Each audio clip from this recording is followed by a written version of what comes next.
Hello दोस्तों, आज हमारे पॉडकास्ट में आपका स्वागत है। और आज हम बात करने वाले हैं कुछ स्किन सीक्रेट्स के बारे में और लेटेस्ट हेल्थ केयर ट्रेंड्स के बारे में, जैसे कि टेली मेडिसिन और एआई जैसे फीचर्स के बारे में एंड मिथ और फैक्ट स्किन केयर के बारे में। आप कैसे अपना क्लिनिक स्टार्ट कर सकते हैं एंड आपको ये एपिसोड पसंद आए तो आप हमारे चैनल को सब्सक्राइब कर सकते हैं और इंस्टा पे फॉलो कर सकते हैं। एंड मेरा नाम अनुज है और आज हमारे साथ एक जबरदस्त डर्मेटोलॉजिस्ट डॉक्टर हैं, doctor Jyotirmay Bharati. So welcome doctor. Thank you, Anuj.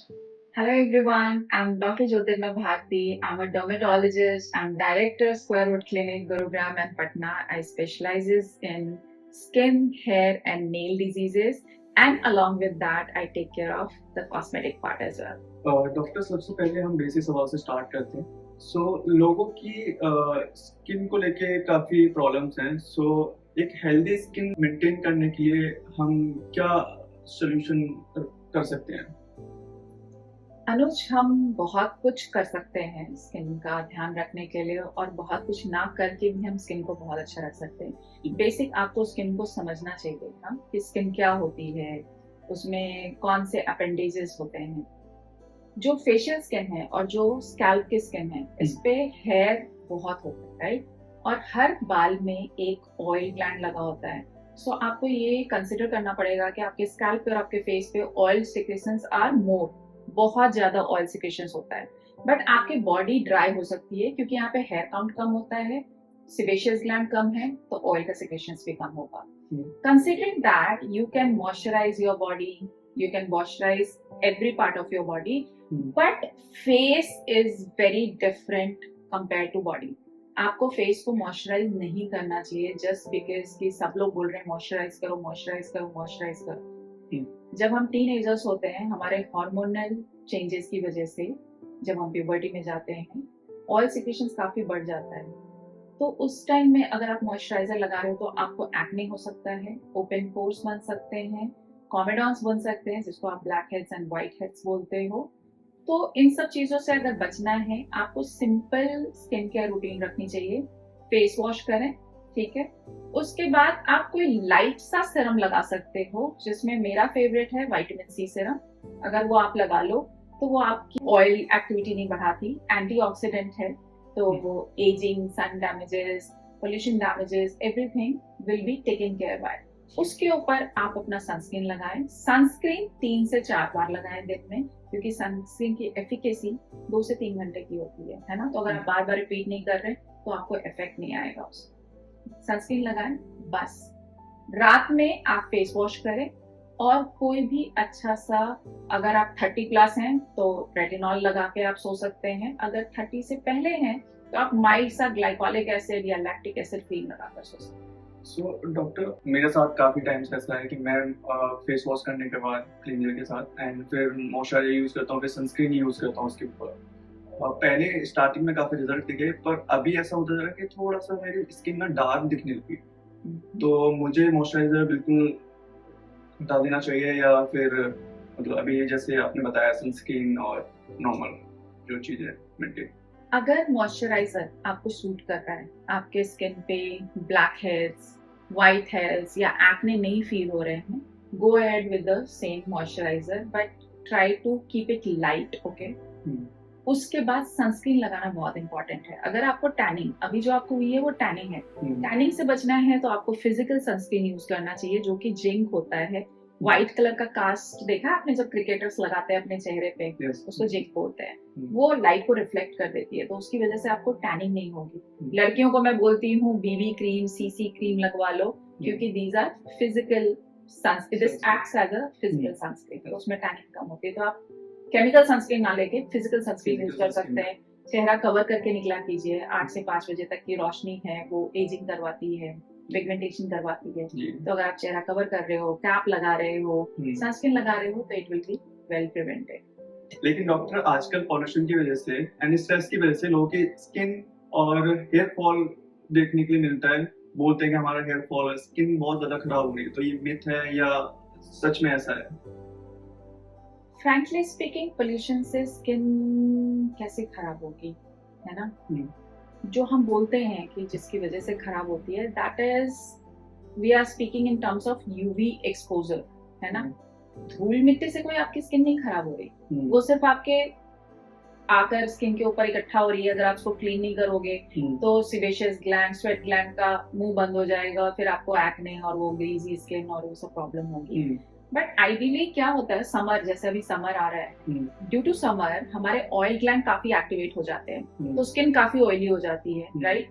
तो आप मेक श्योर कि आप सुबह भी फेस वॉश कर रहे हो, रात में भी फेस वॉश कर रहे हो, and if required in between आप प्लेन वाटर से फेस को धो सकते हैं, क्योंकि बहुत ज्यादा सोप यूज करने से भी स्किन काफी ड्राई हो जाती है, and that send signal to your skin to produce more oil, तो वो और ऑयली हो जाता है, यू नो। बीच बीच में आप पानी से फेस वॉश कर सकते हैं अगर आपकी स्किन बहुत ऑयली है।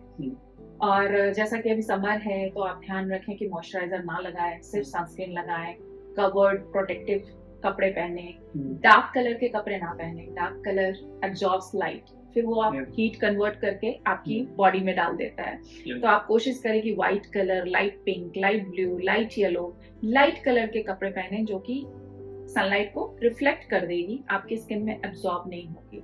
कवर्ड कपड़े पहनना बहुत इंपॉर्टेंट है। कॉटन के कपड़े पहनिए। ड्राई फिट आजकल बच्चे पहन रहे हैं, नहीं पहने बहुत देर तक, उसकी वजह से फंगल इन्फेक्शन काफी बढ़ जाता है, क्योंकि that keeps your water for more time on your skin, तो वो प्रॉब्लम क्रिएट करती है, तो उसकी वजह से फंगल इन्फेक्शन हो जाता है। हेयर फॉल का जहां तक आपने बोला, हेयर फॉल इज मतलब basically it's because of hormone, आपके हार्मोन एक्टिवेट हो जाते हैं, that makes your hair to fall. But अगर आप रोज शैम्पू करें तो एटलीस्ट आप फंगस से बच सकते हैं, तो डेली माइल्ड शैम्पू यूज करें अपने बालों को वॉश करने के लिए। हमारे यहाँ मिथ है कि आपको तेल लगाना चाहिए, जैसा कि मैंने बताया हमारे हर बाल में एक तेल का ग्लैंड होता है, हमें रोज शैम्पू करने की जरूरत है, ना कि और तेल डालने की जरूरत है। डैंड्रफ फंगस होता है जो दिखता ड्राइनेस की तरह है, बट वो हो इसलिए रहा है क्योंकि आपकी स्कैल्प ऑयली है, you are not cleaning it daily. तो डेली शैम्पू करने की प्रैक्टिस डालो एटलीस्ट इन समर, ताकि आपका स्कैल्प क्लीन रहे, फंगस ना हो, उससे रिलेटेड हेयर फॉल ना हो। बट अगर आपको मेजर हेयर फॉल है, that means you have hormonal problem, go to your doctor, visit your doctor.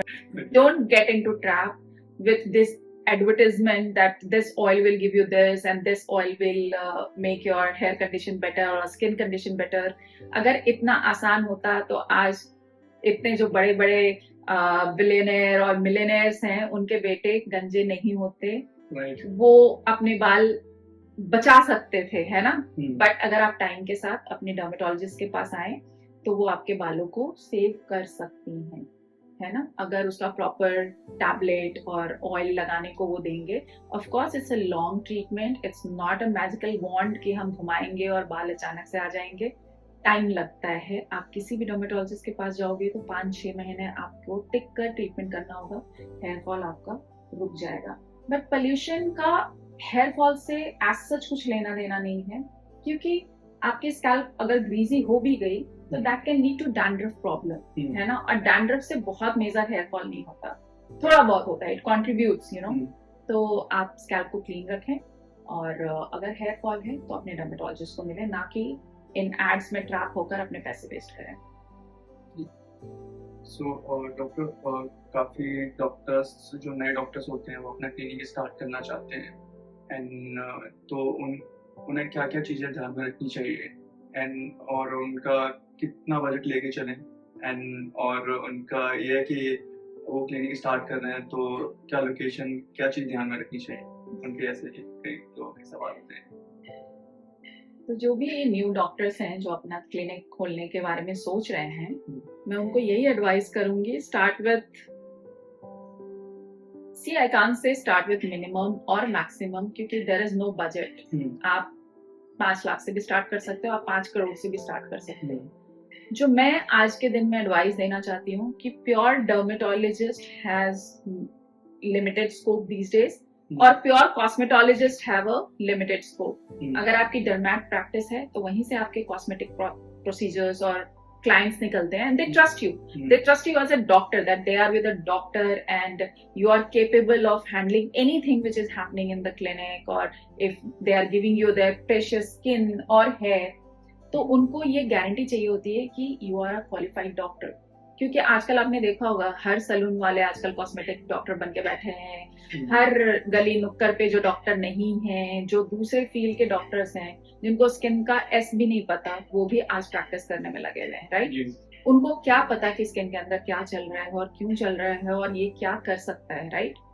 तो जब एक पेशेंट आपकी डर्मेटोलॉजी की स्किल को जानता है और समझता है और वो आप पे ट्रस्ट करता है, तभी वो आपसे कन्वर्ट होता है कॉस्मेटिक प्रोसीजर के लिए, राइट?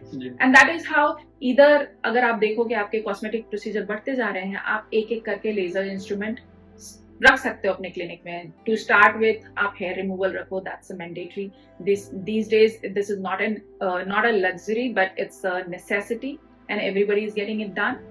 तो आप हेयर रिमूवल मशीन रखो, अगर उसके बाद जरूरत पड़े तो आप क्यू स्विच लेजर रख सकते हैं, और धीरे धीरे, या फिर आप इकट्ठा रख लो कि आप पेशेंट आते जाए और ट्रीट करते जाए. वो आपकी कैपेसिटी पे डिपेंड करता है कि आपके पास इन्वेस्टर है या आपके पेरेंट्स का बिग बैकअप है या आपने पैसे जोड़ रखे हैं वो. बट मेन चीज है कि अगर आप डर्मेटोलॉजिस्ट नहीं हो तो आप कॉस्मेटोलॉजी अच्छे से नहीं चला पाओगे, है ना? पेशेंट कहीं ना कहीं आपको डाउट करता है, और अगर आप सिर्फ कॉस्मेटोलॉजी हो तो ऑब्वियसली आपको स्किन डिजीजेस नहीं दिखाएंगे. उनको लगेगा कि आप उनके सोरियासिस, उनके ऑटो इम्यून डिजीजेस, उनके दांत खाज खुजली को ठीक नहीं कर पाओगे. तो जो कि सच नहीं है. बीइंग अ डर्मेटोलॉजिस्ट हम स्किन को भी ट्रीट करते हैं, हम नेल्स को भी ट्रीट करते हैं, हम हेयर को भी ट्रीट करते हैं, and we treat genital diseases also.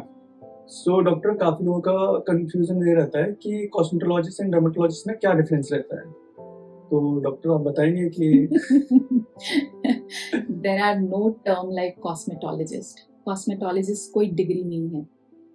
Dermatologist बहुत बड़ी डिग्री है. पहले हम एमबीबीएस करते हैं, उसके बाद हम पोस्ट ग्रेजुएशन करते हैं, वो 2 साल का और 3 साल का होता है. उसके बाद आप एक क्वालिफाइड डॉक्टर बनते हो और उसके बाद आपको लाइसेंस मिलती है कि आप स्किन, हेयर एंड नेल देख सकते हो, एंड साथ ही आप कॉस्मेटोलॉजी कर सकते हो. Cosmetology is a word for beautification, alright? लोगों ने उसको एक डिग्री बना ली है और उसको हर जगह वो लिखते रहते हैं. How can you give your precious skin, precious hair to someone who doesn't know even S of skin? हमने उसके लिए इतने साल लगाए हैं, हमने उसके लिए पढ़ाई की है, हमें पता है स्किन कैसे रिएक्ट करता है, हम स्किन के डिजीजेस ठीक करते हैं, तो हमें पता है कि स्किन को कैसे ट्रीट करना है, कैसे सुंदर बनाना है, और कैसे उसको मेडिसिन देकर भी ठीक कर सकते हैं, राइट? कॉस्मेटोलॉजिस्ट ऐसा कुछ नहीं कर सकती. रोज मेरी क्लिनिक पे इतने सारे पेशेंट आते हैं जिसको किसी सो कॉल्ड कॉस्मेटोलॉजिस्ट ने जला दिया होता है, केमिकल पील करके, कभी लेजर हेयर रिमूवल करके, कभी हाइफू करके, और फिर वो तब उनको याद आती है कि okay fine, we have to go to a doctor. अगर आप फर्स्ट प्लेस में ही डॉक्टर के पास होते तो आपको जलने की जरूरत ही नहीं पड़ती. How can you go and give your precious thing to someone who is so unqualified? अगर आपको हार्ट दिखानी होगी, जस्ट बिकॉज मैं आपकी फ्रेंड हूँ, आप मुझे तो नहीं अपना हार्ट दोगे ना. अगर आपको अपनी दांत निकलवाना होगा, आप मेरे से आके अपना दांत नहीं निकलवाओगे. तो जब आपको स्किन और बाल की आती है, आप कैसे किसी और फ्रेटर्निटी के पास चले जा सकते हो? बिल्कुल. तो ये मैं बताना चाहूंगी कि this is a biggest problem in India which is happening. आजकल इतने सारे इन्वेस्टर क्लिनिक चल रहे हैं जहाँ पे कोई डॉक्टर नहीं होता. वो आपकी स्किन के साथ क्या करते हैं गॉड नोस, और जब आप खराब हो जाते हो तो आपको डॉक्टर की याद आती है, फिर आप उनके पास आते हो. You shouldn't be doing it. जो भी कॉस्मेटोलॉजी प्रोसीजर आपको करवानी है वो सिर्फ और सिर्फ डर्मेटोलॉजिस्ट के अंडर ही आप करवाएं, और डिग्री भी चेक करें, क्योंकि मेरे आसपास ही खुद ऐसे क्लिनिक हैं जहां उन्होंने अपने नाम के आगे डॉक्टर लगा रखा है, but they are not doctors. So doctor, आपने बताया कि क्लिनिक कैसे स्टार्ट कर सकते हैं और क्या क्या चीज़ों का ध्यान रखना चाहिए.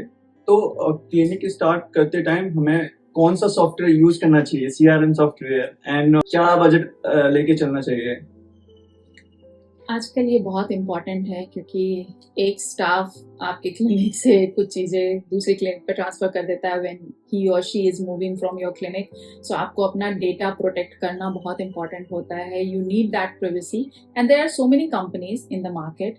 आपको बस अपने कलीग से पूछना है जो यूज कर रहे हैं, जो बहुत टाइम से. आजकल हम डॉक्टरों के ग्रुप्स होते हैं जहाँ हम पूछ लेते हैं अगर हमें डे टू डे लाइफ में कोई भी प्रॉब्लम होती है अनुज, जी तो हम उनसे बोलते हैं कि प्लीज हमें बता दो कि क्या करें ताकि कौन सा सॉफ्टवेयर अच्छा है या क्या करें तो हमारी क्लिनिक के लिए अच्छा होगा, and they will give you the best advice because they have used those platform और उनको पता होता है कि ये कितना काम कर रहा है उनकी क्लिनिक में। तो this will be the best way to go for, and मतलब मैं तो अपनी कुलीग से पूछूंगी। Perfect and thank you doctor. ये एपिसोड आपको पसंद आया तो आप चैनल को सब्सक्राइब करें एंड फॉलो करें। अगर आपके अपने कोई सवाल है तो हमारे इंस्टा चैनल पे आप कमेंट कर सकते हैं, मैसेज कर सकते हैं। अगले एपिसोड में हम आपके सवाल का आंसर करेंगे। कीप ग्लोइंग एंड नमस्ते।